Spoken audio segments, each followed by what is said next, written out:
Hi, welcome to the Law Simplified. I'm Bandaranayake. In today's answer audit, we're going to have a look at a response by a student in relation to agreement or offer and acceptance in contract law. Now, a bit of context in relation to this particular response. This is the first instance in which this student had not just attempted a question in contract law, or for that matter agreement, but law in general. So it's a student that's coming into this particular subject matter for the first time. And I know that most of y'all who are watching this video on the YouTube channel or might be on other platforms as well, you're approaching law for the first time yourself. Secondly, this particular response, being a person coming into law for the first time, indicates many things that are improvable. And I thought this is a good opportunity to showcase the fundamentals and the foundations of actually going through a particular question in law and how exactly we are supposed to answer it, so to speak. Now, before we go into the response properly, let's have a look at the question itself. On 1st May, Aga decides to sell her collection of pots. She places an advert in the local paper. Beautiful Arden pot for sale. £500 or nearest offer. She includes her telephone number, email address and postal address on the advert. On 2nd May, Beatrice emails Aga saying, "I will buy the pot for £450. Aga replies saying, "I will take £475, but please let me know by 5 p.m. today, as another customer is calling to see the pot tomorrow." Beatrice immediately emails back asking if Aga will accept payment by check. By 4:30 p.m., she has not heard from Aga, so sends a further email to say she will buy the pot for £475. Aga's internet connection is lost that afternoon, and Aga does not get this email until it is reconnected on 5th May. On 3rd May, Chad calls Aga and says he will buy the pot for £400, but Aga says she would not take less than £475. Chad says he will think about this. Later that day, Chad writes to Aga saying he will pay £475, but the letter is misaddressed and never arrives. On 4th May, Aga sells the pot to Didier for £500.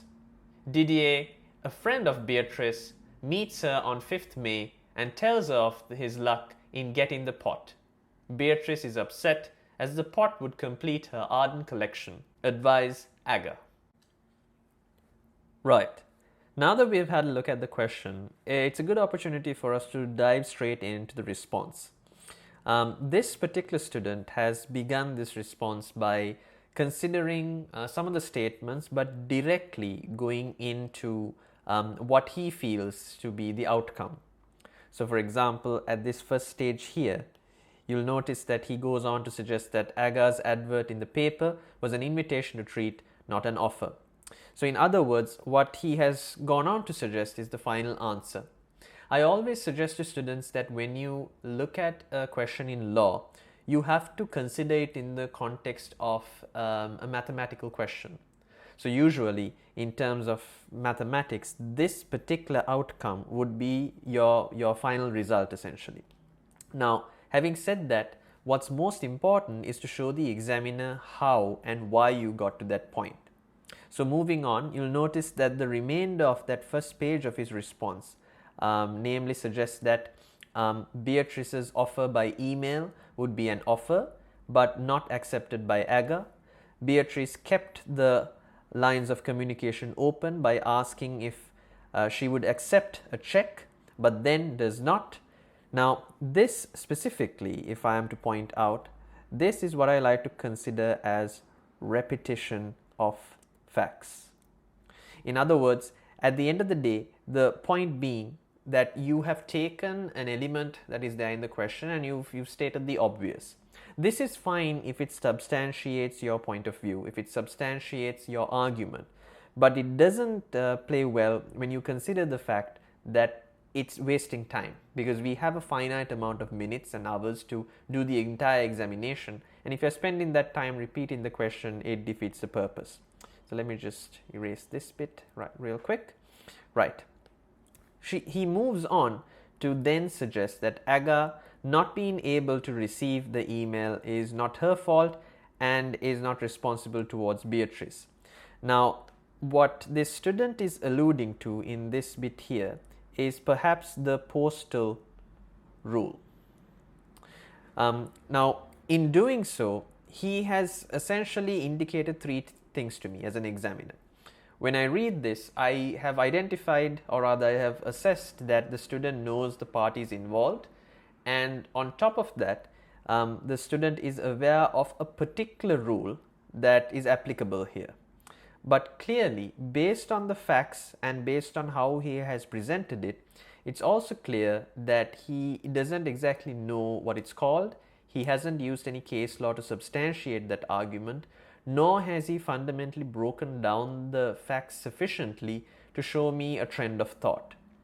So ideally, what he should have done here, rather than simply say Aga not being able to receive the email is not her fault and is not responsible towards Beatrice, is to suggest A, the postal rule as it is, which is Adams and Lindsell, and then go on to sort of qualify it or create an exception to that by virtue of Entores and Far East, Entores miles Far East rather, and suggest that the postal rule may not be tenable or applicable when it comes to instantaneous forms of communication, which he hasn't done. But then again, just to qualify that further and just to sort of water down the effect of what I just suggested, this is the first instance that this student has gone through this particular type of question in the first place. So let me erase that bit here and let's move on. Now, moving further, we note that at the very end of that page that it says, furthermore, Dieter, which I presume is he's referring to Didier, advises Beatrice, third party announcement, that May 5th, that on the May 5th rather, that he had purchased the pot. So it's no longer available. Now this, what I like to refer to it is as a redundant statement. So a redundant statement is one which is specifically meant, or rather part of a question where an examiner specifically makes sure to incorporate just to see if the student is taking the bait, so to speak. So in the question itself, when it suggests that Didier says this, it has no implication on the actual agreement itself.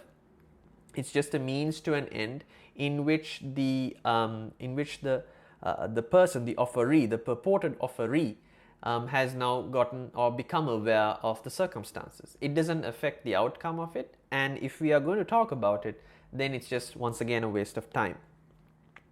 Let me erase that part as well and let's move forward. Now you'll notice then at this juncture, the student seems to have used his first page, or rather his first part of the response, to simply go over the outcomes of the particular situation, of the particular scenario. Now, while this is necessary to a degree, this is not priority. What I always suggest, and I've mentioned this earlier in this particular video and breakdown as well, is that examiners prefer to see, or examiners want to see, your conviction, your personality, and to do that you need to show how and why you came to a particular response, a particular outcome rather. So this is the outcome, this is just the answer. How you get here is what carries the meat of your grade. So let's have a look at his subsequent page, the second page, and see if there's something that we can perhaps take from his response in order to buttress whatever he has said here. So if we look at his second page, you'll notice that he has now gone in somewhat chronologically. He has looked at the circumstances one at a time, and you'll notice from what he has started off with the communication in terms of the 3rd of May. He says Chad makes an offer to Aga but was turned down due to less money than she wanted. Now once again, this is a redundant statement. Why I'm suggesting that this is redundant is because the fact that the offers have not correlated is immaterial. In other words, what he should have suggested, or to see if at all there's an end of offer by way of, for instance, rejection, or if it was a counter offer. This provides me with an opportunity to highlight something important when it comes to answering scenario-based questions in terms of contract law or any other subject such as even criminal law. It's important to show the examiner that you are aware of the different nuances when it comes to the particular aspect of law that you're considering. Now, for instance, a better way to go about this was to consider that the offer has not been met by acceptance and that the statement made by Chad, or the statement made in relation to Aga's original invitation to treat, is the original offer. Once that offer is communicated, any other subsequent communication would either be a statement of intention, a supply of information, a counter offer, a cross offer, or a mechanism by which the offer comes to an end. So one way in which the offer comes to an end is an acceptance. But here, if the other party didn't like said offer and says no, that amounts to a rejection. Let me take that out as well. Right. Now moving forward, the student has gone on to look at more chronological aspects. So he says, May 4th, Chad writes to Aga stating that he will purchase the pot for the price she asked for. No acceptance, not accepting Aga's offer rather. In mailing the letter, it would fall under the postal rule. Upon mailing, there would be an agreement even though it does not arrive. Now this is accurate. So the student has essentially identified the postal rule correctly in the place that it's supposed to be identified in.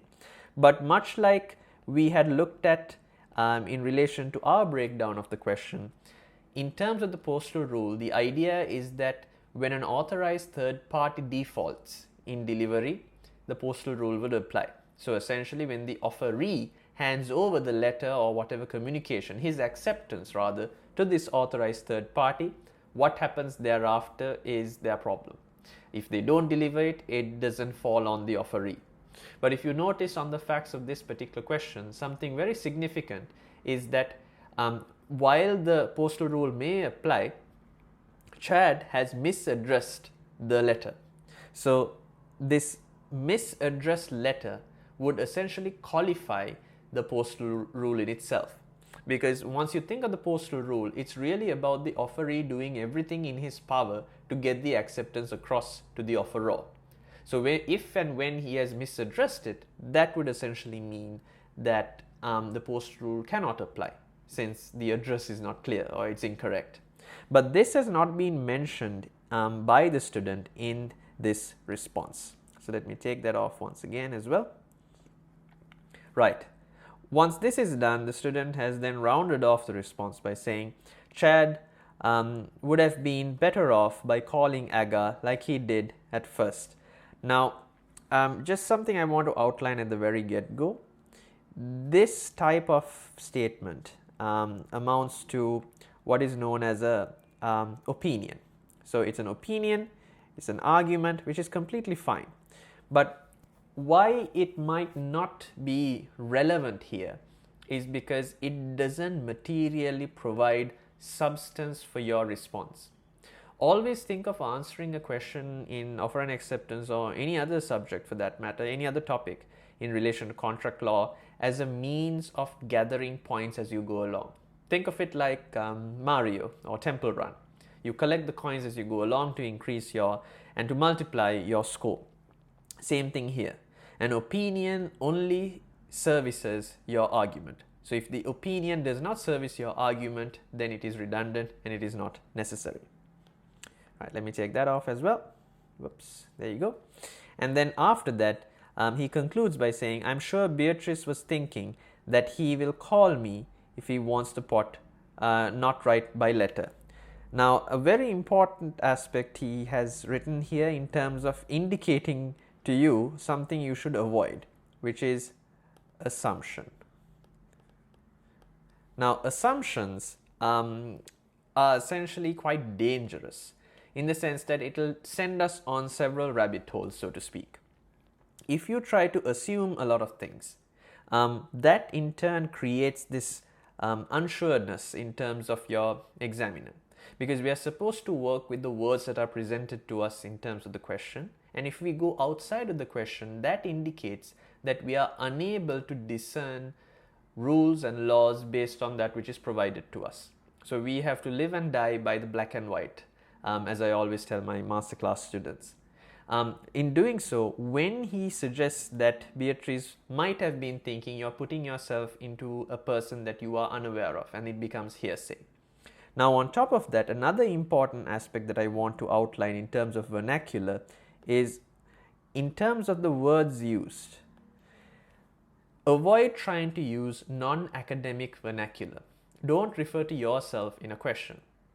You would notice even in my explanation in this answer audit, I am referring to the student as the student.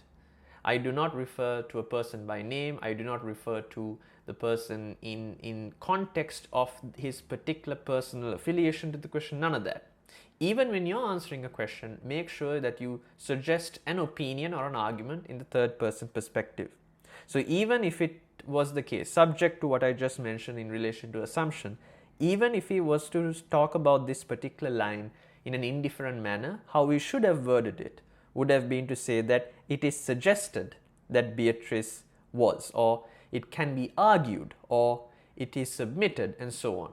Be quite third person, be quite indifferent, and do not make it personal or in the first person perspective. Now, overall, considering all of these suggestions that I made in terms of this question, one final thing to note is in relation to the length and breadth of this response. So you'll notice that on the very top, this student, as much as I have requested from all of my students, to indicate how long this response took. So it has taken roughly 45 or rather 35 minutes to complete. 35 minutes is still within the normal ambit of how much a response should be within, but 2 pages for a response that should have been completed within 750 to 1000 words, which is roughly at least 2 pages in the sense that 4 sides of an answer, this is insufficient. And what's most lacking here in terms of substantiation is case law. There is a complete absence of case law in relation to this response. Right. So this was an answer audit, one of the first ones in this series in relation to offer and acceptance, or in other words, agreement in contract law. If you'd like to set up a fast track or a masterclass program which includes feedback reports for answers or responses just like this, make sure you reach out to me through the links in the description below. I've launched a brand new set of courses as well on a brand new platform which you can have a look at through the link that will appear on screen right now, or through the pop-out banners that will be coming up and going off periodically on screen. But until the next time we meet with another answer audit, have fun, stay safe, and as always, obey the law.